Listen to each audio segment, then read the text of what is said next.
नमस्कार फ्रेंड्स, तुमच्या सगळ्यांचं पुन्हा एकदा स्वागत आहे माझ्या YouTube चॅनलवर। काल आपण उभ्या पानामध्ये फेदर स्टिच कशी भरायची ते शिकलो होतो। आता अशा हाफ सर्कल मध्ये ती स्टिच कशी टाकायची ते पाहणार आहोत। असा हाफ सर्कलची डिझाइन आपण बाह्यांवर खूप वेळा पाहतो, त्यामध्ये भरण्यासाठी ही स्टिच उपयोगात येते। चला तर मग सुरू करूयात। इथे मी 3 हाफ सर्कल ड्रॉ करून घेतलेले आहे। तिथे खाली एक सरळ रेष आखलेली आहे व हा मिड पॉइंट घेतलेला आहे।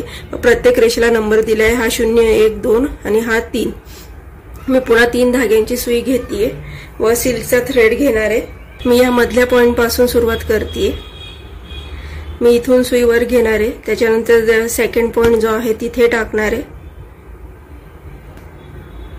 त्यानंतर तिसऱ्या पॉइंट वर टाकणार आहे। तिथून आपण स्टिच मागे ओढून घ्यायची। त्यानंतर पहिल्या पॉइंटवर मी स्टिच टाकणार आहे। इथे आधीच्या स्टिचला चिटकवून स्टिच टाकायची आहे। त्यानंतर पुन्हा 0 वर मी टाकणार आहे। आता इथे काय होणार आहे, फक्त इथलची स्टिच प्रत्येक वेळेस या मिड पॉइंटलाच येणार आहे, असं नाही की तुम्ही या रेषेवर टाकायचे। पुन्हा मी मागे ओढून घेतेय,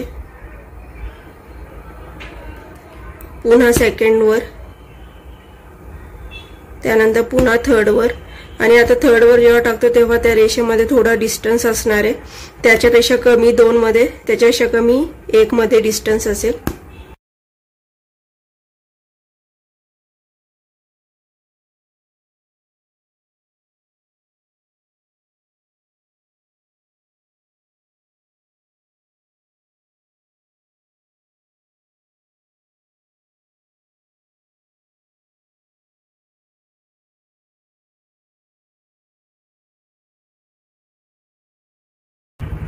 मी इथे 3 थ्रेड घेतले, तुम्ही 2ही घेऊ शकता।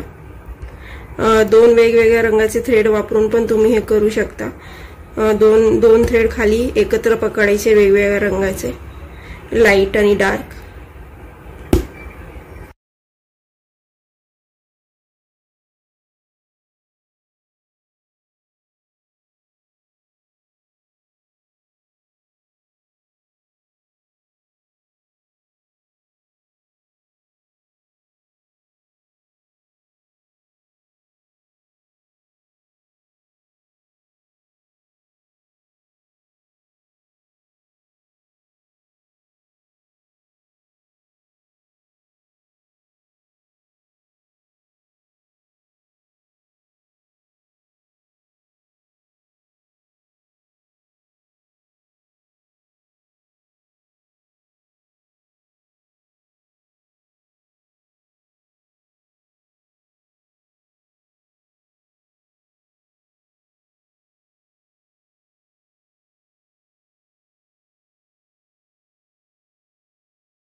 आता मी पुन्हा या सर्कलच्या आउटलाइनला मी मनी लावून घेते।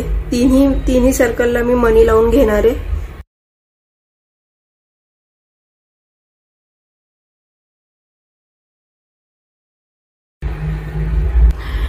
तुम्ही पाहू शकता अशा पद्धतीने मी मनी लावून घेतलेले आहे।